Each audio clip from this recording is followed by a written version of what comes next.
Roquette, c'est un des leaders mondiaux de la production d'ingrédients d'origine végétale. On a créé une filière pois pour l'alimentation humaine, premièrement parce qu'on pense que le marché des protéines végétales est en plein essor. C'est une protéine qui est non allergène, non OGM.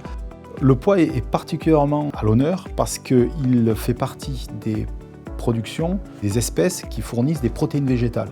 Au moment où on a une demande croissante en protéines végétales, notamment pour l'alimentation humaine. On entend aussi beaucoup parler du pois parce que c'est une légumineuse, c'est-à-dire c'est une plante qui a la propriété, par des voies particulières et symbiotiques, de produire de l'azote. J'ai décidé de mettre des légumineuses pour diminuer les charges en engrais. Le but, c'est d'augmenter les rendements, que ce soit du pois protéagineux tel qu'il est là, mais aussi de la culture qui va suivre, en l'occurrence du blé.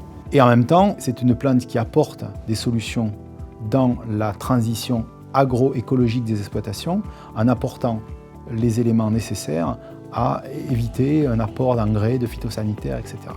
Par exemple, on estime que lorsque on fait appel à la culture de pois, on réduit l'apport d'engrais minéral de, au minimum, 100 kg par hectare. L'aventure pois chez Roquette a commencé dans les années 2000 avec l'implantation d'un site de production sur l'usine de Vic-sur-Aisne. Cette filière pois fonctionne en relation étroite avec les producteurs, ces producteurs qui sont réorganisés avec des coopératives et des négociants qu'on appelle organismes stockeurs. Et nous avons défini un parcours culturel et un parcours logistique pour obtenir des produits de haute qualité. Le parcours culturel aujourd'hui chez Roquette, c'est un parcours avec les agriculteurs dans les champs avec plusieurs objectifs. Le premier, assurer une traçabilité du champ à l'assiette des matières premières. Le deuxième, aujourd'hui, c'est de réduire au maximum l'utilisation des produits de traitement des plantes. Et le troisième, en effet, c'est d'obtenir une production de haute qualité pour servir nos clients. Les bénéfices concrets pour l'agriculteur, c'est une valorisation des productions au respect du cahier des charges. Aujourd'hui, le protocole aide l'agriculteur parce que premièrement, il lui donne une visibilité sur ses débouchés.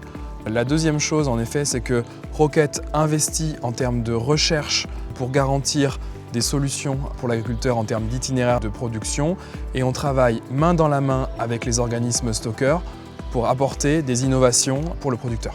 Alors les contrôles qui sont faits ici, c'est premièrement le contrôle de la présence de blé dans les lots de pois, puis les critères techniques qui sont l'humidité, les grains cassés et les impuretés diverses.